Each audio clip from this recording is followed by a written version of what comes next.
नमस्कार प्यारे साथियों। तो कैसे हैं आप सब? आई होप कि सब बढ़िया होंगे, मज़े में होंगे और बहुत ही शानदार तरीके से अपनी तैयारी कर रहे होंगे। तो चलिए एक प्यारे से सेशन को हम लोग शुरू करते हैं और बढ़िया तरीके से चीज़ों को सीखेंगे इसमें हम लोग। एडवर्ब चैप्टर में लगभग हम 70% जो चैप्टर है उसके जो भी कॉन्सेप्ट हैं वो हम लोग सीख चुके हैं। अब हम लोगों को ना थोड़ा इसमें आगे बढ़ना है और आगे की चीज़ों को सीखना है। अगर मैं बात करूं तो इसके अंदर लगभग आपके 2-3 कॉन्सेप्ट बचे हुए हैं, जैसे पोजीशन ऑफ एडवर्ब हो गया, ये बचा हुआ है। डबल नेगेटिव को कैसे प्रिवेंट करते हैं वो चीज बची हुई है अभी। और मेरे भाई एक जो सबसे इंपॉर्टेंट टॉपिक होता है जहां से एसएससी बार बार क्वेश्चन पूछती है एडवर्ब चैप्टर से, वो है इन्वर्जन। तो हमारी अब तक ये 3 टॉपिक बचे हुए हैं जिन पर हम बारी बारी से बात करेंगे। तो सबसे पहले हम लोग जो चीज देखने वाले हैं वो देखने वाले हैं कि भाई डबल नेगेटिव को कैसे अवॉइड किया जाता है। देखो भाई, तो सबसे पहले आज हमारा जो कॉन्सेप्ट रहने वाला है वो यही कॉन्सेप्ट रहने वाला है कि हम ये देखेंगे डबल नेगेटिव जो होता है उसको कैसे अवॉइड करते हैं। डबल नेगेटिव, ठीक है। तो कॉन्सेप्ट जो आज हमारा है वो है डबल नेगेटिव का। सबसे पहले मैं आपको बता दूं, क्वेश्चन के अंदर कभी भी मेरे भाई डबल नेगेटिव अलाउड नहीं होता। जब भी डबल नेगेटिव बन रहा होगा तो आप वहां पे उस चीज को हटा देंगे। अब कैसे प्रिवेंट किया जाता है वो मैं आपको बताऊंगा। पहले आप मेरी बात को इसको जनरल तरीके से याद रख सकते हैं। मैं हमेशा इसको ऐसे याद कराता हूं कि भाई इंग्लिश में कभी भी कोई भी चीज डबल होती है ना तो इंग्लिश उससे रूठ जाती है। मैं ऐसे करके इस चीज को याद कराता हूं, तो आप भी इस तरीके से इसको याद रख सकते हैं। जैसे चाहे आपका डबल कंपैरेटिव हो गया, चाहे डबल सुपरलेटिव हो गया, चाहे डबल निगेटिव हो गया, ये तीनों ही चीजें अपने आप में मेरे भाई सुपरफ्लोज की कैटेगरी में आ जाती हैं, तो इनको अवॉइड किया जाता है। अब दिमाग में जो सबसे पहली बात आती है वो यही आती है कि सर हमें कैसे पता चलेगा कि यहां पे डबल नेगेटिव बन रहा है। तो मेरे भाई उसके लिए मैं आपको बता देता हूं। पहले हम जो बातें यहां लिखा रहे हैं वो भाई ध्यान से लिख लो। डबल नेगेटिव के बारे में क्या बात लिखनी है, कभी भी ये बन रहा होगा तो इसको अवॉइड करेंगे। पहली बात तो आपको ये ध्यान रखनी है,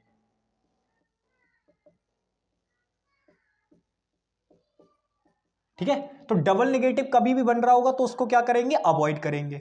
अब डबल नेगेटिव बनने के चांसेस क्या क्या हैं, कैसे बन सकता है?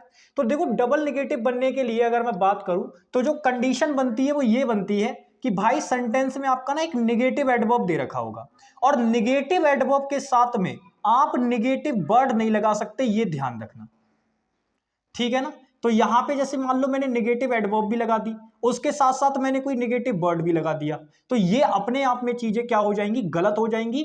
आपको मेरे भाई इस एडवर्ब के अकॉर्डिंग चलना पड़ेगा और फिर चीजें देखनी होंगी, यानी उसके साथ में आप नेगेटिव एडवर्ब लगा ही नहीं सकते। कुछ वर्ड होते हैं उनको आपको विशेष रूप से ध्यान रखना है। वो वर्ड अगर आपको दे रखे होंगे तो दोबारा से आप उसके साथ नेगेटिव एडवर्ब नहीं लगाने चले, यानी नॉट वगैरह, नेवर वगैरह, ये चीजें आप नहीं लगाएंगे। क्लियर, मेरी बात समझ पा रहे हैं? तो मैं आपको यह समझाने की कोशिश कर रहा हूं, जैसे कोई वर्ड आपको दे रखा है तो उसके साथ आप निगेटिव एडवर्ब का यूज नहीं करेंगे किसी भी कीमत पे। जैसे कई बार होता यह है, सेंटेंस में मान लो जैसे आपको हार्डली लिख के दे दिया, तो हम अच्छी तरीके से जानते हैं कि हार्डली अपने आप में निगेटिव मीनिंग करता है, ना के बराबर। तो इसके साथ में आप ऐसे नहीं लगा सकते नॉट हार्डली, ये चीज गलत हो जाएगी अपने आप में। ऐसा नहीं करेंगे क्योंकि ये अपने आप में ही निगेटिव वर्ड है। तो इसके साथ ये नॉट दोबारा से निगेटिव लगाने की जरूरत नहीं है, फिर वो डबल निगेटिव हो जाएगा और इसको हमें क्या करना होगा, अवॉइड करना होगा। अब ऐसे ही बहुत सारे वर्ड्स हैं तो वो मैं आपको बता देता हूं। तो आपको ये बात ध्यान रखनी है, समझ पे गए ना, कि अगर कोई निगेटिव वर्ड दे रखा होगा तो उसके साथ निगेटिव एडवर्ब नहीं लगाओगे। अगर ऐसा कर दोगे तो वो डबल निगेटिव बन जाएगा और उसको हमें क्या करना होता है, अवॉइड करना होता है। तो अब मैं आपको कुछ वर्ड्स यहां पे बता रहा हूं जिनका आपको विशेष रूप से ध्यान रखना है। ये कभी भी आएंगे तो तुरंत समझ जाना कि डबल नेगेटिव वाली बात हो रही है यहां पे फिर,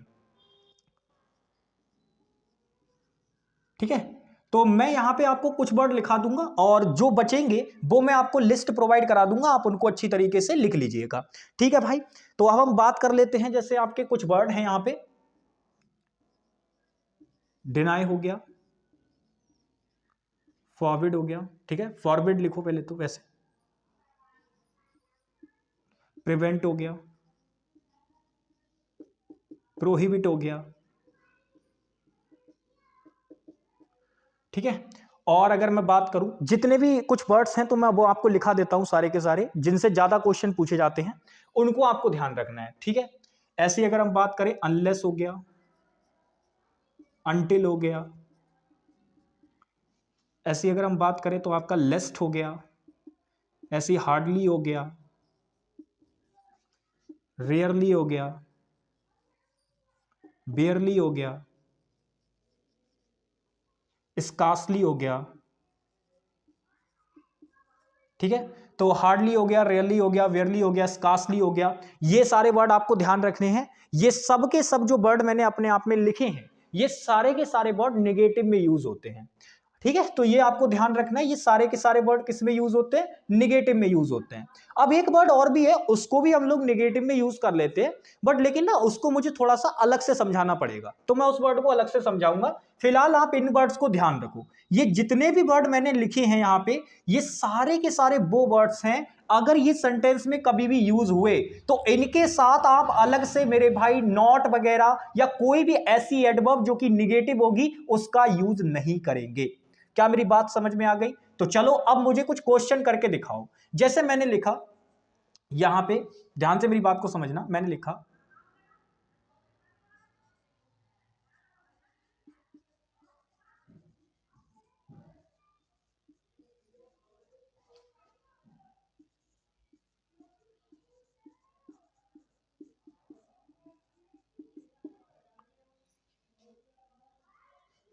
फेल नहीं, यू डू नॉट पास,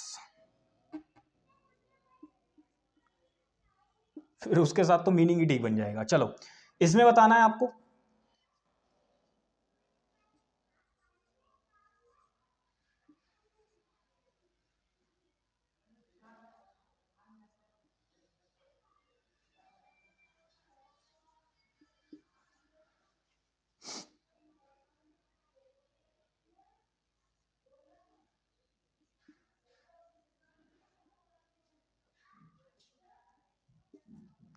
ठीक है, जो भी मैं क्वेश्चन लिख रहा हूं आपको इनके अंदर बताना है।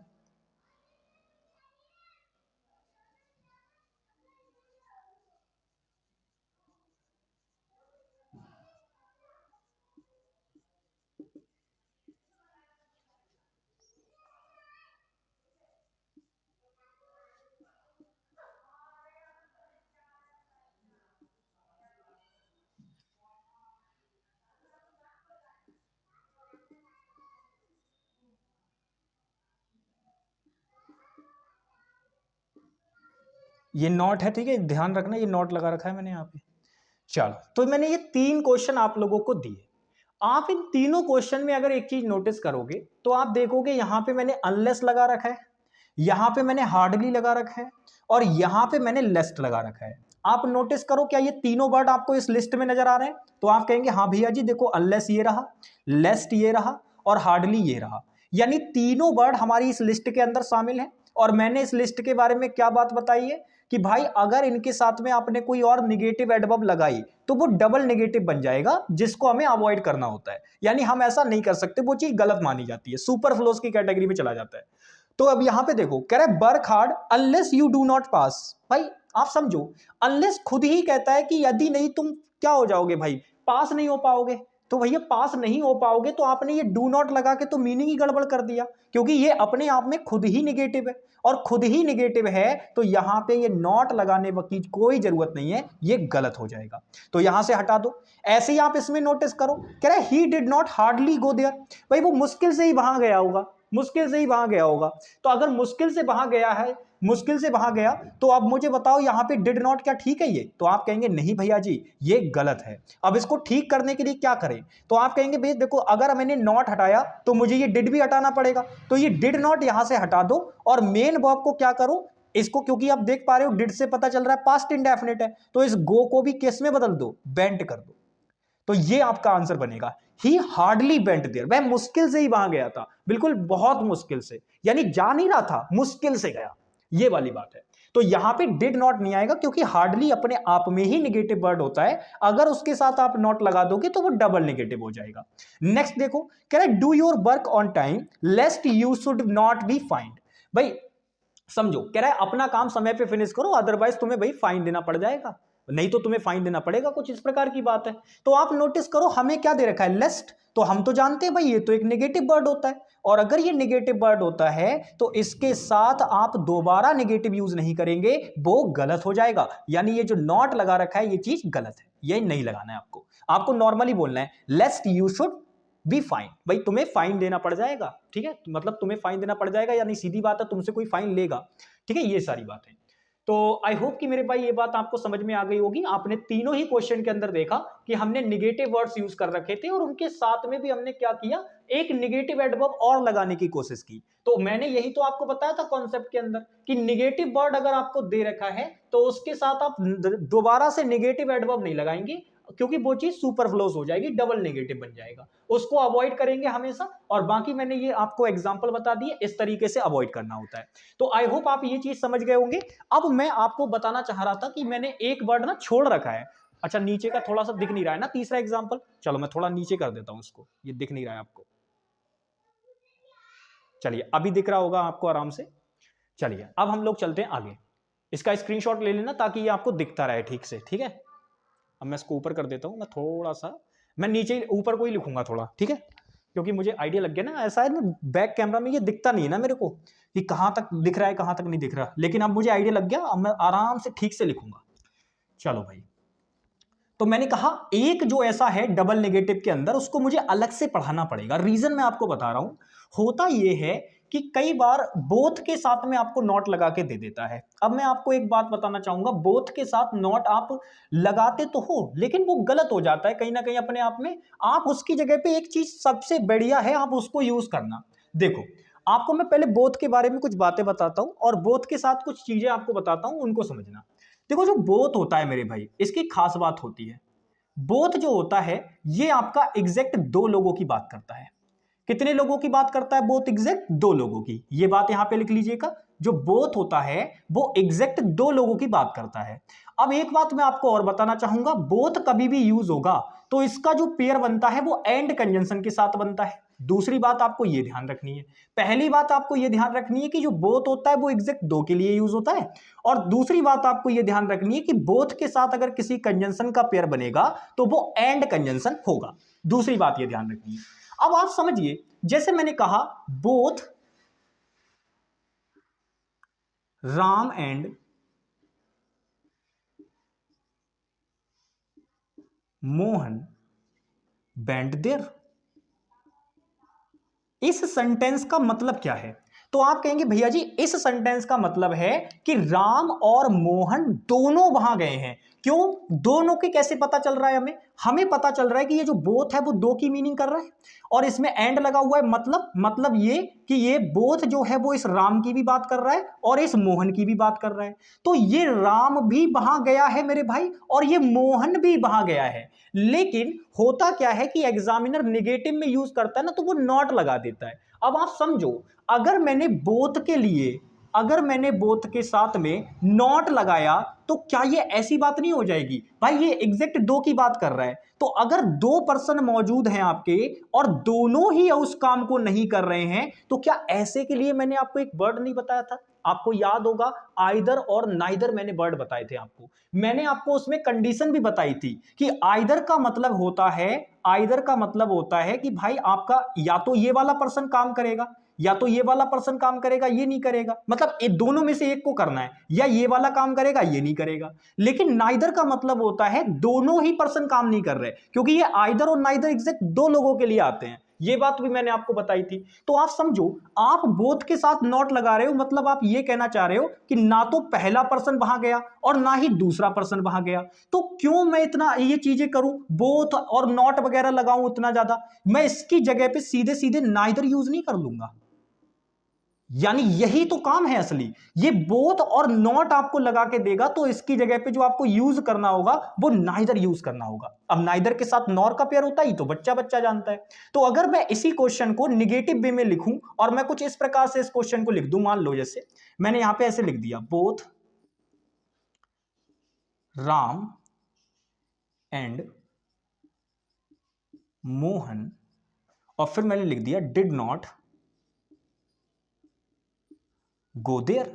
अब आप नोटिस करोगे तो आपको पता चलेगा सेंटेंस तो वही है, बस मैंने क्या किया, अब इसको निगेटिव कर दिया। अब निगेटिव कर दिया तो आप नोटिस करो, आपने बोथ लगा रखा है तो ये दो के लिए आता है, यहां पे राम दे रखा है, यहां मोहन दे रखा है, बोथ के साथ एंड कंजंक्शन का पेयर बनता है, लगा रखा है। यानी अब बात ये हो रही है कि डिड नॉट गो देयर, तो अब ना तो राम गया है और ना ही मोहन गया है। तो जब दोनों ही नहीं गए हैं तो मुझे इतना बड़ा बोलने की क्या जरूरत, मैं तो सीधे सीधे बोलूंगा ना यहां पे बोथ हटा दो, क्योंकि ये तो पॉजिटिव के लिए, इसके साथ नेगेटिव लगा दोगे तो गड़बड़ बात हो जाएगी। हमारे पास इससे बचने का एक तरीका होता है, जब हमें पता है कि दोनों ने ही काम नहीं किया है तो ऐसे केस में हम नाइदर वाला नहीं लगाएंगे। तो मेरे भाई अगर आपको ऐसे दे रखा होगा तो आप इसको हटाएंगे, यहां बोथ को हटा के क्या लगा देंगे, इसकी जगह पे नाइदर लगा देंगे, ठीक है। और ये एंड की जगह पे आप क्या कंजंक्शन लगाते हैं, तो आप कहेंगे भैया नाइदर का पेयर किसके साथ होता है, नॉर के साथ होता है, नॉर लगा देंगे। और यहां पे फिर मेरे भाई आप अगर बात करें तो आप यहां पे फिर बोल सकते हैं डिड नॉट गो देयर,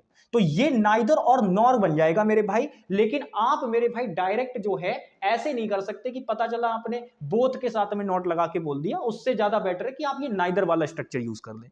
ठीक है, समझ में आ गई बात। तो आपको नाइदर वाला स्ट्रक्चर यूज कर लेना है, आपको मेरे भाई ये वाला स्ट्रक्चर यूज नहीं करना है, बोथ वाला वो गलत हो जाएगा अपने आप में, ठीक है, क्योंकि वो पॉजिटिव वर्ड है अपने आप में, वो सीधे सीधे कहता है कि भाई दोनों लोग इस काम को कर रहे हैं, तो वो पॉजिटिव वे में हो जाता है। ठीक है, बोथ का मतलब होता है कि दोनों लोग इस काम को कर रहे हैं, और दोनों लोग जब इस काम को नहीं कर रहे हैं तो उस केस में आप नाइदर लगाएंगे, नाइदर, ये चीज आपको ध्यान रखनी है।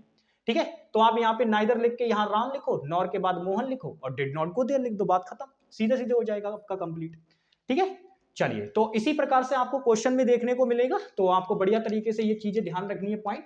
तो डबल नेगेटिव के अंदर मैंने सारी चीजें आपको बता दी हैं। ये दूसरा पॉइंट मैंने आपको बताया था, बोथ के बारे में अलग से इसलिए बताया था क्योंकि ये मेरे भाई इंपॉर्टेंट चीज है, इसीलिए इससे क्वेश्चन बनाता है एग्जामिनर, वो बोथ के साथ नॉट लगा के देगा जो कि बराबर होता है किसके, नाइदर के। तो भाई इसको ना लगा के आप इसको प्रायोरिटी पे रखेंगे, इसको लगाएंगे।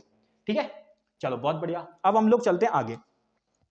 तो अब हमने ये वाला कॉन्सेप्ट सीख लिया, डबल नेगेटिव वाला, छोटा सा ही कॉन्सेप्ट था ये। तो अब हम लोग चलते हैं अपने दूसरे कॉन्सेप्ट पे आज के, जो कि है पोजीशन ऑफ एडवर्ब।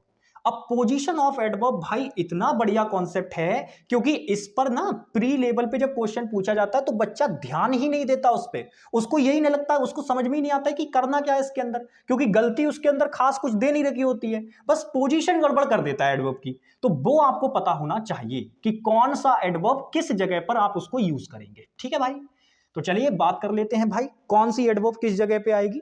तो मैं आपको कुछ एडवर्ब्स बता रहा हूं, हालांकि मैं आपको जनरल हिंट भी प्रोवाइड करा दूंगा कि वो कौन सी आपकी एडवर्ब्स हैं, आप यहां पे समझिएगा। पोजीशन ऑफ एडवर्ब लिखो भाई सीधे सीधे,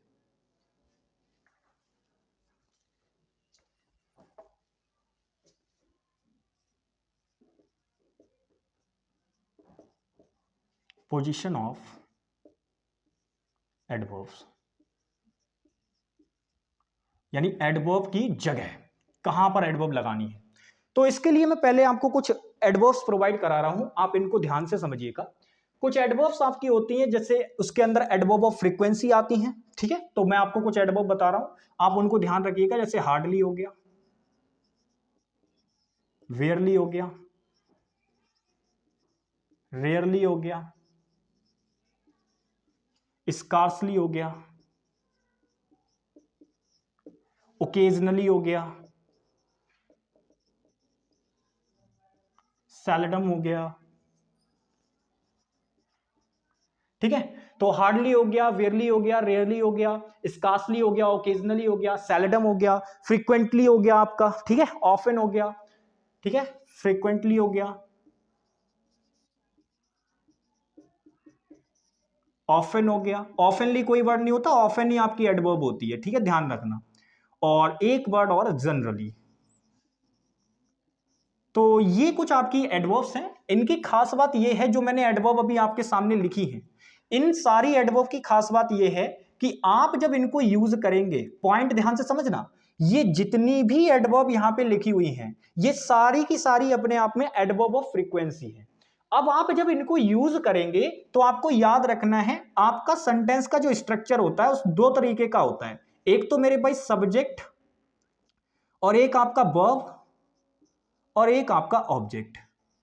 एक तो ये वाला स्ट्रक्चर होता है, एक स्ट्रक्चर ऐसा होता है कि भाई उसके अंदर सब्जेक्ट होगा और वर्ब आपकी दो पार्ट में बटी हुई होगी, यानी हेल्पिंग वर्ब में और मेरे भाई मेन वर्ब में। ठीक है, और आपका फिर ऑब्जेक्ट होगा। तो ये दो तरीके के आपके स्ट्रक्चर होते हैं। नॉर्मली मैं बेसिक स्ट्रक्चर की बात कर रहा हूं, इंट्रोगेटिव वगैरह की बात नहीं कर रहा, मैं नॉर्मल बता रहा हूं आपको। तो ये आपका स्ट्रक्चर होता है सेंटेंस का। लेकिन आपको ध्यान ये रखना है, अगर सेंटेंस में एक वर्ब होगी तो वो अपने आप में मेन वर्ब होती है, आप ये बात जानते हैं, ठीक है।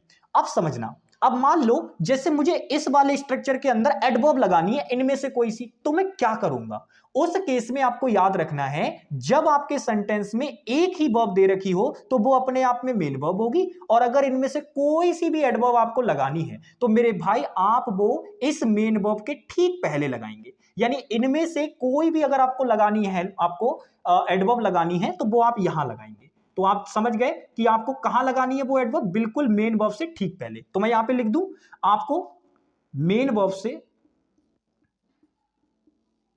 ठीक पहले,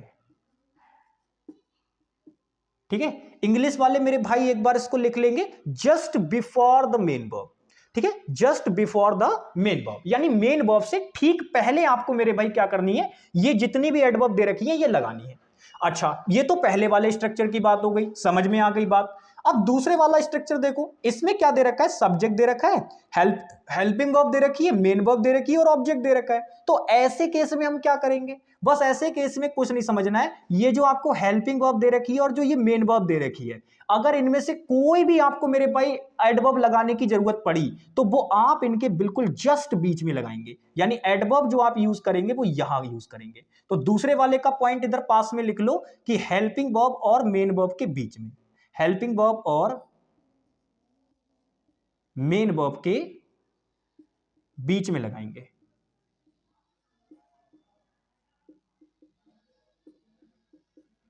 तो लिख लीजिएगा यहां पे इस चीज को, these all adverbs are placed between helping verb and main verb, ऐसे करके इसको लिख लीजिएगा। जो इंग्लिश वाले भाई हो, एक बार मैं फिर से बोल देता हूं, these all adverbs are placed between helping verb and main verb. Okay, got it, ठीक है। तो ये हमने आपको दोनों पॉइंट बता दिए, कॉन्सेप्ट पूरा एक्सप्लेन कर दिया। ये हमने आपको कुछ बता दी, कुछ और भी होती है, जरा एक बार ध्यान से मैं देख लूं भाई, थोड़ा सा कुछ मेरे ख्याल से और भी होती हैं। चलो ठीक है, अब मैं आपको बता दूं, देखो और जो एडवर्ब होती हैं, जैसे एडवर्ब ऑफ मैनर हो गया, ठीक है, समझ पा रहे हो ना, एडवर्ब ऑफ मैनर हो गया, तो उनकी भी मैं बात कर लूंगा अभी। ये तो मैंने आपको एडवर्ब ऑफ फ्रीक्वेंसी बता दी। अभी हम बात करेंगे एडवर्ब ऑफ मैनर, वो कहां यूज करते हैं भाई, और एडवर्ब ऑफ प्लेस होती है वो कहां यूज करते हैं, तो उनकी मैं बात कराऊंगा दूसरी को, उसको हम दूसरी उसमें लिख देंगे। अभी ये पहली कैटेगरी आपके सामने है, तो ये पहली कैटेगरी आपके सामने आ गई। क्वेश्चन दू इस पर कैसे बनेगा, लो भाई क्वेश्चन देखो, जैसे मैंने क्वेश्चन लिखा, मैंने लिखा ही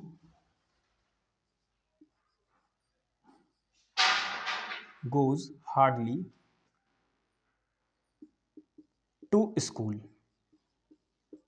अब जरा मुझे बताओ क्या ये ठीक है लिखा हुआ, तो आप नॉर्मली देखोगे तो आपको लगेगा यार ठीक तो है, ही दे रखा है, फिर उसके लिए सिंगुलर वर्ब लगा रखी है, नेगेटिव एडवर्ब लगा रखी है, ठीक है, फिर कह रहा है टू स्कूल, तो यहां पर आपको देखने में ये चीज ठीक लगेगी। बट मेरे भाई अगर आप कॉन्सेप्चुअली चलोगे तो आपको पता चलेगा, ये जो हार्डली निगेटिव एडवर्ब है आपकी, इसको आपको देखो, आप नोटिस करो, आपका सब्जेक्ट दे रखा है, गोज आपकी वर्ब दे रखी है, और उसके बाद टू स्कूल जो है उसके लिए ऑब्जेक्ट का काम कर रहा है, यानी कि ये पूरा का पूरा इसके लिए ऑब्जेक्ट का काम कर रहा है। बट लेकिन नोटिस करो, ये टू प्रेपो, तो ये प्रेपो का ऑब्जेक्ट है, ये बात भी ध्यान रखनी है आपको। तो अगर मैं आपको बताऊं, ये हार्डली नेगेटिव एडवर्ब है, यानी सब्जेक्ट वर्ब और वो उत्तर वाला पार्ट जो है वो आपका, तो ये सब्जेक्ट वर्ब वाला पार्ट है, इसके अंदर एक ही वर्ब है, और मैंने कहा था जब सेंटेंस के अंदर एक ही वर्ब दे रखी हो ना, तो उसको हम क्या मानते हैं, मेन वर्ब मानते हैं। तो अब ये मेन वर्ब है, और मैंने क्या बताया था कि अगर मेन वर्ब वाला स्ट्रक्चर है, सेंटेंस के अंदर केवल एक ही वर्ब है, तो आप जो एडवर्ब लगाएंगे ना ये वाली, वो मेन वर्ब से ठीक पहले लगाएंगे। बट इसमें तो बाद में लगा रखी है, तो यही तो गलती है, यहां से इसको हटा के आपको यहां लगानी पड़ेगी, यानी गोज के पास में आपको लगानी पड़ेगी यहां पे। तो हम बोलेंगे he hardly goes to school, ऐसे बोलना पड़ेगा, तब आपका ठीक माना जाएगा। अब इस पे बेस्ड आप चाहे जितने क्वेश्चन प्रैक्टिस कर लो, कोई दिक्कत नहीं। अब एक मैं आपको हेल्पिंग वर्ब और मेन वर्ब वाला भी बता देता हूं, जैसे एग्जांपल की बात समझना, यहां पे मैं आपको एक ऐसे वाला भी बता देता हूं, हेल्पिंग वर्ब और मेन वर्ब वाला भी लिखा देते हैं एक। देखो भाई ध्यान से, जैसे मैंने लिखा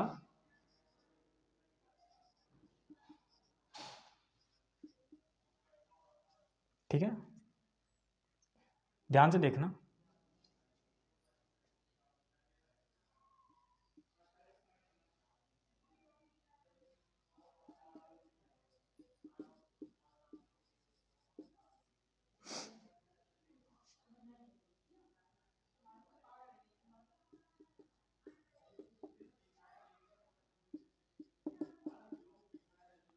ये क्वेश्चन है। अब इसमें आप नोटिस करो, इसमें थोड़ा सा बदलाव है। अब मैंने बोल दिया he did not goes occasionally to his place. भाई वो अपने गांव ना अक्सर नहीं जाया करता, ओकेजनली नहीं जाता है, मतलब जैसे होता है ना कभी कभार जाने वाली स्थिति, तो वो ओकेजन पे मतलब अवसर पे ही जाता होगा कभी। तो वो यहां पे बोल रहा है he did not goes occasionally to his place, मतलब वो अपने गांव किसी अवसर पे नहीं जाता, कुछ इस प्रकार से इसका मीनिंग है। तो अब आप अगर इसको ठीक करोगे ना, केवल मीनिंग के थ्रू आप देखोगे, तो आपको लगेगा कि यार यहां पे ये सब्जेक्ट दे रखा है, उसके लिए डिड लगा रखी है, ठीक है भैया, डिड तो के साथ तो सिंगुलर लगाओ प्लूरल लगाओ, बात बराबर है। लेकिन ये गोज लगा रखा है, पहली गलती तो ये है। सबसे पहले डिड के बाद आप याद रखना हमेशा बेस फॉर्म ऑफ वर्ब आती है, तो आप डिड के बाद क्या लगाएंगे, वर्ब की फर्स्ट फॉर्म लगाएंगे, तो गोज नहीं आएगा, गो आएगा, पहली गलती तो ये। दूसरी चीज अगर आप नोटिस करोगे तो ये ओकेजनली जो आपको एडवर्ब लगा के दी है, आप नोटिस करो कि ये आपका दूसरा वाला स्ट्रक्चर है, यानी इसमें आपकी हेल्पिंग वर्ब भी मौजूद है और मेन वर्ब भी मौजूद है। ये डिड आपकी हेल्पिंग वर्ब है यहां पे, और गो आपकी क्या है, मेन वर्ब है। तो ये हमारा दूसरा वाला स्ट्रक्चर बन गया। और मैंने आपसे कहा था कि अगर इनमें से जितनी भी ये लिखी हुई हैं, इनमें से अगर कोई भी एडवर्ब आपको लगाने की जरूरत पड़ी तो मेरे भाई आप इनके बीच में लगाएंगे। अब बीच में कैसे आएगी तो आप समझो, यहां पे आपका दे रखा है डिड नॉट गोज, तो बस कुछ मत करो, यहां पे मेरे भाई इसके ठीक पहले लगा दो, आपका काम हो जाएगा। तो यहां पे ठीक पहले जैसे ही आप लगाओगे तो आपको बोलना होगा he did not occasionally go to his place, सीधे सीधे। तो आपको बस यहां पे ओकेजनली लगाना है, यहां से इसको हटाना है और यहां गोज के ठीक पहले लगा देना है लाके, ऐसे करके, ठीक है, इस तरीके से लगा देना है। तो आई होप कि आपको ये पॉइंट भी समझ में आ गया होगा। अब मैं इसकी दूसरी कैटेगरी आपको समझा देता हूं। इसकी हम लोग दूसरी कैटेगरी भी समझ लेते हैं कि भाई दूसरी कैटेगरी इसकी क्या होती है, उसको समझने की कोशिश करना। देखो दूसरी कैटेगरी में होता क्या है, हमारी दो तरीके की एडवर्ब अभी हैं, जो भी मतलब बची हुई है कैटेगरी, उनको मैं बता देता हूं एक बार, जरा मेरी बात को ध्यान से समझना। ये तो हमने पहली कैटेगरी देख ली।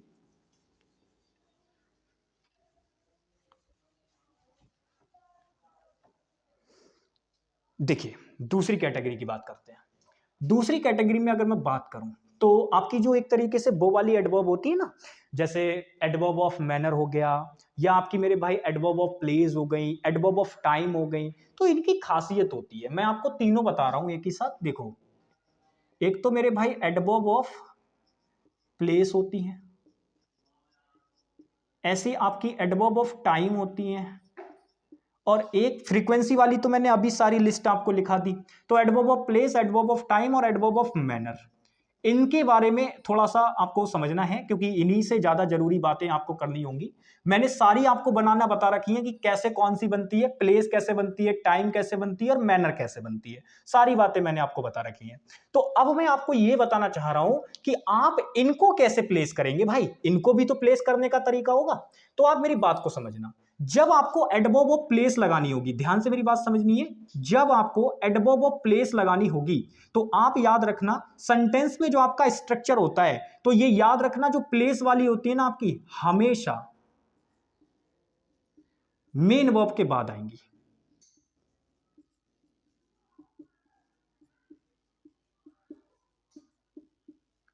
ठीक है, तो आप लिख लीजिएगा जो एडवर्ब ऑफ प्लेस होती हैं, it always comes after the main verb. ठीक है, ये चीज लिख लीजिएगा आपने बढ़िया तरीके से।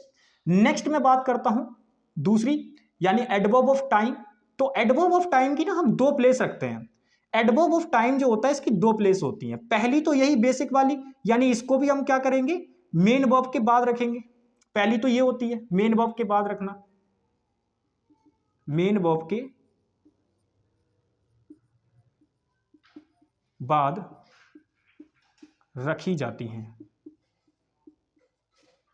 पहली तो ये। लेकिन इसकी ना एक दूसरी क्वालिटी भी है, आप जो एडवर्ब ऑफ टाइम होते हैं इनको सेंटेंस के बिल्कुल शुरू में भी यूज किया जा सकता है। मैं आपको बताऊंगा कैसे किया जाता है, तो आप ये भी बात ध्यान में रखिएगा, स्टेटमेंट के शुरू में भी यूज किया जा सकता है, स्टेटमेंट के शुरू में भी यूज किया जा सकता है।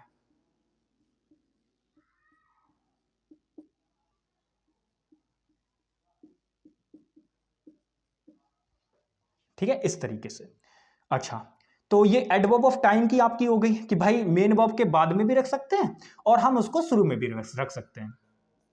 ठीक है, अच्छा, अब हम बात कर लेते हैं भाई एडवर्ब ऑफ मैनर। तो मैनर के बारे में आपको यही बात ध्यान रखनी है कि भाई एडवर्ब ऑफ मैनर जो होता है, ध्यान से समझना है, एडवर्ब ऑफ मैनर जो आपका होता है ये हमेशा मेन वर्ब के बाद आएंगे, हमेशा मेन वर्ब के बाद आएंगे,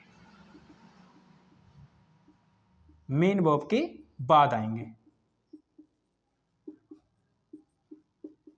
ठीक है, तो आपको क्या याद रखना है, जो एडवर्ब ऑफ मैनर होता है भाई, अगर आप तीनों में, अच्छा एक चीज कॉमन देखो, आपको मैंने ये बात लिखा तो दी तीनों के लिए, लेकिन आप इनमें एक चीज कॉमन देख पा रहे हो क्या?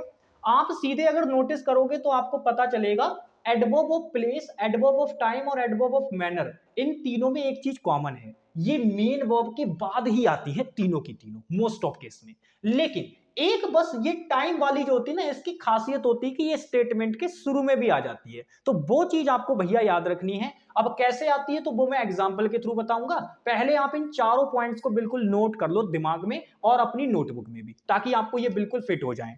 ठीक है, तीनों पॉइंट जो मैंने लिखे हैं इनको आप अपने दिमाग में बिठा लीजिए। अब मैं बात करता हूं, मैं एग्जांपल्स पे बात करूंगा और मैं आपको दिखाऊंगा कि किस तरीके से ये हमको यूज करनी है। तो एक कॉमन पॉइंट तो आप ध्यान रख लोगे ना कि adverb of place, adverb of time और एडवर्ब ऑफ मैनर हमेशा किसके बाद आते हैं? मेन वर्ब के बाद। बस एडवर्ब ऑफ टाइम के साथ थोड़ा सा लोचा होता है, उसकी हम लोग बात करेंगे। जैसे मैं आपको कुछ क्वेश्चंस दे रहा हूं, मेरी बात ध्यान से समझिएगा। मैंने लिखा,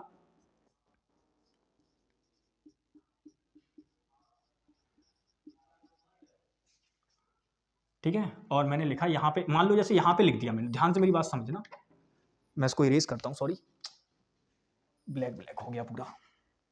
यहां पे लिखता हूं मैंने लिखा आई वेंट येस्टरडे, ठीक है, और यहां पे फिर मैंने लिख दिया टू स्कूल। अब आप मुझे बताना कि मैं जो ये क्वेश्चंस लिख रहा हूं क्या ये अपने आप में ठीक है?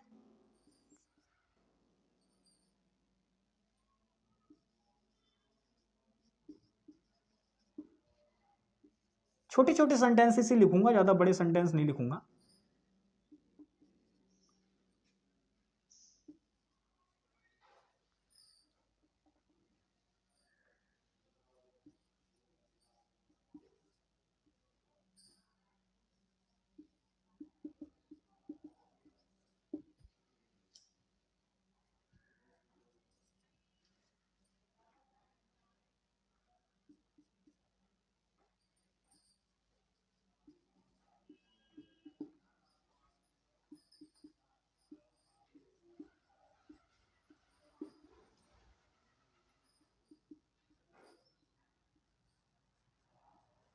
चलो भाई, ये चार क्वेश्चन आपके सामने लिखे हुए हैं।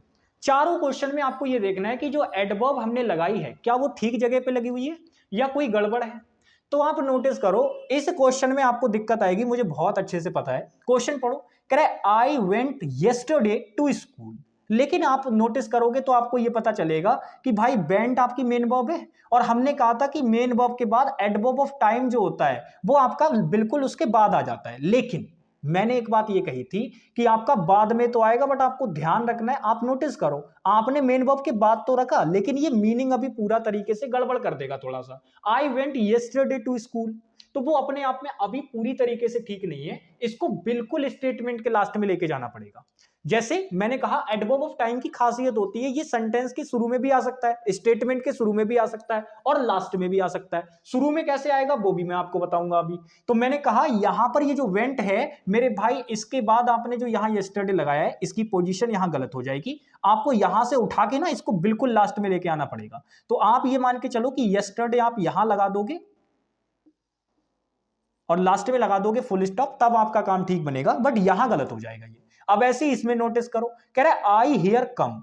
अब आप देखो आई आपका सब्जेक्ट है, कम आपकी वर्ब है, और हेयर आपकी एडवर्ब है। कौन से टाइप की एडवर्ब है? तो आप कहेंगे भैया जी ये तो वेयर का रिप्लाई बन रही है, और मैंने आपको बताया था कि कोई भी एडवर्ब अगर वेयर का रिप्लाई बनेगी तो वो अपने आप में क्या होगी? एडवर्ब ऑफ प्लेस होगी। तो ये एडवर्ब ऑफ प्लेस है, और मैंने कहा था एडवर्ब ऑफ प्लेस हो, टाइम हो, मैनर हो, वो तीनों की तीनों हमेशा बिल्कुल मैनर अपने आप में कहां आती है? बिल्कुल लास्ट में आती है। तो आप मेरे भाई इसे करोगे लास्ट में यूज, यानी कम वर्ब के बाद में इसको यूज करना पड़ेगा, यहां नहीं लगा सकते इसको, आपको लगाना पड़ेगा यहां। तो आई कम हेयर, ना कि आई हेयर कम, वो गलत हो जाएगा। सेम इसमें देखो, कह रहे राम इज स्लोली राइटिंग। अब वैसे तो ठीक है सेंटेंस कि भाई राम धीरे धीरे लिख रहा है, ठीक है, लेकिन आप नोटिस करो राम आपका सब्जेक्ट है, इज आपकी मेरे भाई हेल्पिंग वर्ब और राइटिंग आपकी मेन वर्ब है। तो अगर वैसे देखो तो मैंने इनकम्प्लीट सेंटेंस लिखा है, क्योंकि राइटिंग एक ट्रांजिटिव वर्ब है, तो हमें बताना पड़ेगा क्या लिखा, क्या लिख रहा है भाई राम, वो तो बताना पड़ेगा ना। तो आप यहां पे नोट भी कर सकते हो अ लेटर। लेकिन आप समझना, मैंने ये लिख तो दिया, चलो मान लो ये चीज मैंने ऐड कर दी, तो भाई ये जो स्लोली एडवर्ब है क्या ये ठीक जगह पे लगी हुई है? तो आप नोटिस करो ये मेन वर्ब है आपकी, और ये मेरे भाई हेल्पिंग वर्ब है, लेकिन इसके बीच में तो जो हम लगाते हैं वो तो एडवर्ब ऑफ फ्रीक्वेंसी आती है ना। ये तो आपकी एडवर्ब ऑफ क्या है? मैनर है। भाई कोई काम किस तरीके से हो रहा है, how action is done, it is telling here how action is done. तो ये तो यहाँ ये बता रही है ना कि कोई काम कैसे हो रहा है। तो मेरे भाई ये जो स्लोली आपने यहां लगा रखी है ये गलत हो जाएगी, इसको यहां से उठा के बिल्कुल सेंटेंस के लास्ट में लाके रखना पड़ेगा, यानी आप यहां लिखेंगे इसको, तब आपका सेंटेंस ही बनेगा। तो आपको कैसे बोलना पड़ेगा? Ram is writing a letter slowly, ऐसे बोलना पड़ेगा। समझ में आ गई बात? अच्छा, इसमें देखो कह रहे I am going to Mumbai और टुमारो। अब इसमें अगर आप नोटिस करोगे तो मेरे भाई सीधे सीधे बोल रहा है I am going to Mumbai tomorrow. तो आप इसमें नोटिस करो आपका एम मेरे भाई एक तरीके से हेल्पिंग वर्ब है, गोइंग आपकी मेन वर्ब है, और आई आपका सब्जेक्ट है, और टू मुंबई ये मेरे भाई क्या है? एक डेस्टिनेशन को बताने वाली बात है। तो ये अपने आप में वैसे तो अगर आप नोटिस करोगे तो ये प्रेपोजिशनल फ्रेज है, बट लेकिन ये काम इसके लिए एडवर्ब का कर रही है। क्यों? क्योंकि ये वेयर का रिप्लाई बन रही है पूरी चीज इतनी। हम पूछ रहे हैं आई एम गोइंग, मैं जा रहा हूं, तो वो बता रहा है ना कहां जा रहे हो भाई, तो टू मुंबई, मुंबई जा रहा हूं। तो ये आपकी एडवर्ब फ्रेज का काम कर रही है, यहां पे एडवर्ब फ्रेज के रूप में काम कर रही है। तो यहां पे ये तो हो गई वेयर का रिप्लाई, लेकिन ये जो आपको दे रखा है टुमारो, ये बिल्कुल लास्ट में लगा हुआ है, और मैंने कहा था कि आपका टाइम हो गया, प्लेस हो गया, मैनर हो गया, ये मेन वर्ब के बाद आते हैं। तो गोइंग आपकी मेन वर्ब है, ये देखो एडवर्ब ऑफ प्लेस है तो देखो बाद में लगाया हुआ है, और यहाँ पे एडवर्ब ऑफ आपकी ये टाइम दे रखी है तो इसको भी बाद में लगाया हुआ है। तो ये चीज होती है मेरे भाई, आई होप कि आप इसको समझ गए होंगे और बढ़िया तरीके से आपके माइंड में ये चीज क्लियर हो गई होगी। ठीक है भाई, तो ये हमने मेरे भाई adverb of place, time, manner का भी कॉन्सेप्ट सीख लिया। उससे पहले मैंने आपको एडवर्ब ऑफ फ्रीक्वेंसी भी बता दिया। बस उनको आपको यूज करना बहुत अच्छे से आना चाहिए, क्योंकि एग्जामिनर इनसे गड़बड़ कराता है। अब मैं आपको बताता हूं कि मेरे भाई कैसे हम उस चीज को लिख सकते हैं। ध्यान से मेरी बात समझिएगा। देखो, एक मैं आपको सेंटेंस बता रहा हूं, जो जर्नल सेंटेंस होता है, आपने बहुत बार लोगों को बोलता हुआ सुना होगा वो वाला sentence, today is my birthday या टुडे इज हॉलीडे, बहुत बोलता हुआ सुना होगा आपने लोगों ने, स्पोकन में बहुत यूज करते हैं लोग इसका। लेकिन मैं आपको बता दूं ये सेंटेंस अपने आप में पूरी तरीके से ठीक नहीं है, क्योंकि रीजन इसका ये है कि सेंटेंस जो होते हैं ना, जर्नल केसेस में आप नोटिस करोगे जो सेंटेंस होता है वो आपका एडवर्ब से शुरू नहीं होता। आपका सेंटेंस या तो सब्जेक्ट से शुरू होगा भाई, और सब्जेक्ट कौन होता है? नाउन या प्रोनाउन। तो एडवर्ब कैसे सब्जेक्ट बन जाएगा? लेकिन कुछ केसेस में एडवर्ब से भी शुरू हो जाता है, क्योंकि वहां पे एडवर्ब जो होता है ना वो रिप्रेजेंटेटिव सब्जेक्ट का काम करता है। लेकिन हर जगह ऐसा पॉसिबल थोड़ी ना है भाई, तो हर जगह पॉसिबल नहीं है, तो आप हर जगह कैसे एडवर्ब से शुरू कर दोगे? अब आप नोटिस करो, जैसे मैंने ये क्वेश्चन आपको दिया, मैंने लिखा टुडे इज माय बर्थडे। अब मैं आपसे पूछना चाह रहा हूं इस सेंटेंस में आप मुझे बताओ क्या क्या चीज दे रखी है। तो आप तुरंत बताएंगे कि भैया जी देखो, ये टुडे आपको जो दे रखी है ये एडवर्ब ऑफ टाइम है, इज आपकी मेरे भाई इकलौती वर्ब है, यानी मेन वर्ब दे रखी है, जिसे लिंकिंग वर्ब भी आप बोल सकते हो, क्योंकि ये इसके दिन के बारे में इंफॉर्मेशन बता रहा है भाई, क्या है आज मेरा बर्थडे, मेरा जन्मदिन।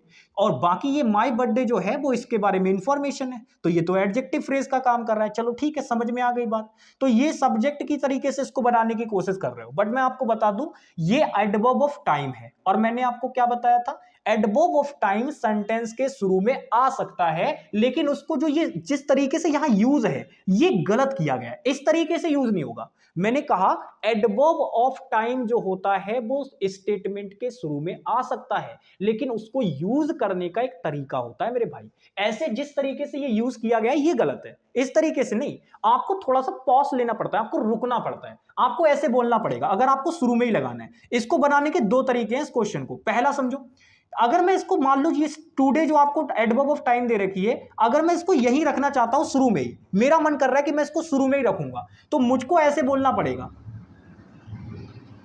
Today it is my birthday, इस तरीके से बोलना पड़ेगा। यानी हमें जो है एडवर्ब ऑफ टाइम को अगर शुरू में लिखना है तो उस केस में हमें यहां पे कॉमा लगा के इसको ऐसे करके रखना पड़ेगा। अब देखो ये स्टेटमेंट के बिल्कुल शुरू में आ गया तो ये ठीक है, कोई दिक्कत नहीं है, बट लेकिन अगर डायरेक्टली अगर आप यूज करोगे तो वो चीज अपने आप में गलत हो जाएगी। ठीक है भाई, डायरेक्टली यूज नहीं करना, वो चीज गलत हो जाएगी। तो यहां पे आप ऐसे लिख सकते हो इसको, today it is my birthday.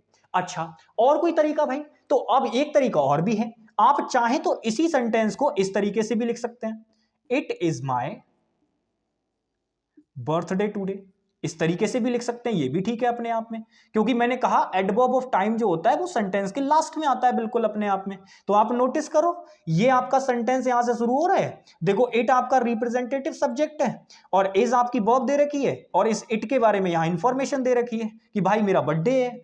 ठीक है, और फिर आपका जो एडवर्ब ऑफ टाइम है वो सेंटेंस के बिल्कुल लास्ट में और मेन वर्ब के बाद में भी है। तो यही चीज तो चाहिए हमें बिल्कुल। तो आप इस क्वेश्चन को दो तरीके से ठीक कर सकते हैं। आपका मन है आप एडवर्ब ऑफ टाइम को लास्ट में भी लगा सकते हैं, जो कि जनरली होता है, बच्चा जानता है बहुत अच्छे से। लेकिन जो एडवर्ब को शुरू में लगाने वाला प्रोसेस होता है वो बच्चा गलत कर देता है। वो अगर उससे कहो कि एडवर्ब ऑफ टाइम शुरू में भी आ जाती है तो ऐसी हरकतें करते हैं बच्चे लोग, बोल देते हैं टुडे इज माय बर्थडे। भाई अगर आप बोलोगे टुडे इज माय बर्थडे तो ये गलत हो जाएगा, आपको ऐसे बोलना होगा today it is my birthday, ऐसे बोलना पड़ेगा, तब वो ठीक होगा। लेकिन नॉर्मली ये चीज गलत हो जाएगी। तो भाई इसको थोड़ा सा समझ के चलना, आपको शुरू में देखने को मिलेगा नहीं ज्यादा, बस मैं ये आपको जनरल अंडरस्टैंडिंग के लिए बता रहा हूं। ठीक है, समझ पा रहे हैं मेरी बातों को? चलिए बहुत बढ़िया।